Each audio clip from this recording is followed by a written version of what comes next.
I'm Ryan Rusink, and today we're at the Kinzenbaw collection. Come on along, let's go check some stuff out.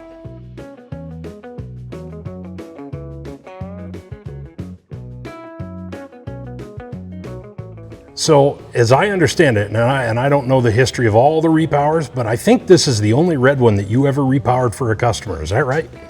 I got started repowering John Deere tractors, and this particular individual that owned this tractor came up and rode on a fender of one of my repowered 5020 John Deeres. We rode up through Main Street in the town of Ladora.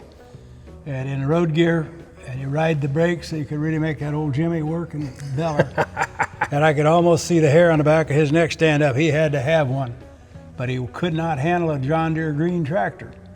And I couldn't convince him that the red one wouldn't stand the power, so he brought me this brand new 1256, and it blew up 2 or 3 times as far as the rear end and transmission was concerned. After you repowered it? After we repowered it, yes. Oh boy.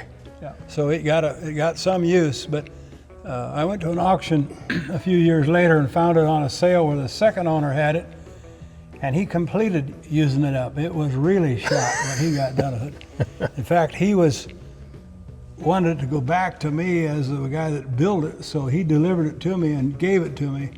And then I put quite a bit into restoring it back to where it was. I had to put a different engine in it. I put the third ring and pinion in the rear end at that time, and so I had to rebuild it from one end to the other, and then of course repainted it. When Phil had it on the side of up here on the side on the white area, he had these with the words "Mama's Mink." I suppose he spent his money on that instead of getting her a mink coat. Mm-hmm. That's funny. And when I was walking around here, I did notice one thing that I don't believe was a factory option for a 1256. I don't think they ever came with a factory hammer. What's the deal with this? That's a brass hammer that the mechanic that put one of the transmission or rear ends in it mistakenly left it standing in the oil between the bull gears. And when we tore it down to rebuild it, here stood that favorite hammer, and I never did go back to try and track down who it belonged to, but I suspicion it was a mechanic at the IH dealership down there in southeast Iowa. And that's all I ever knew about it. But we thought it was fun, since we had it there, to keep it there, put it on the side. I love it. Yeah.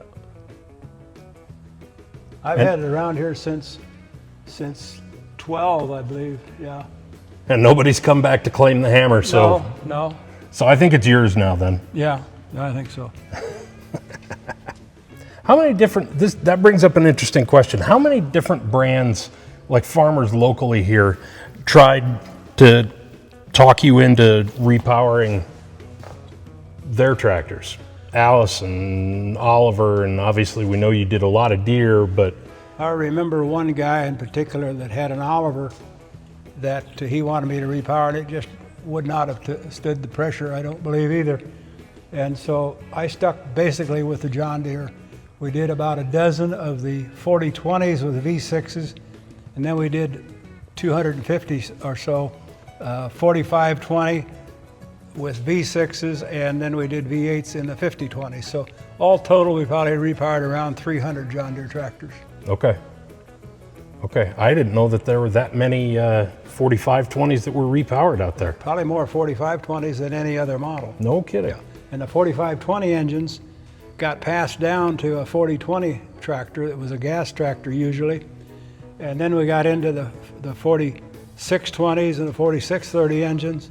And so we kept putting those 404 engines in those tractors that were, gas tractors.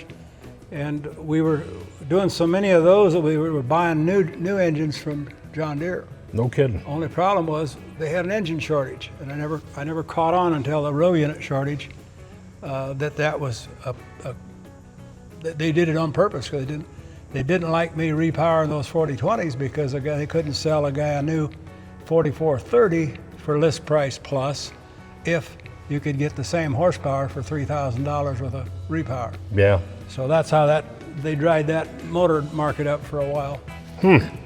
So that was just one piece of nearly 650 tractors in Jon's collection. Stay tuned, we got more coming.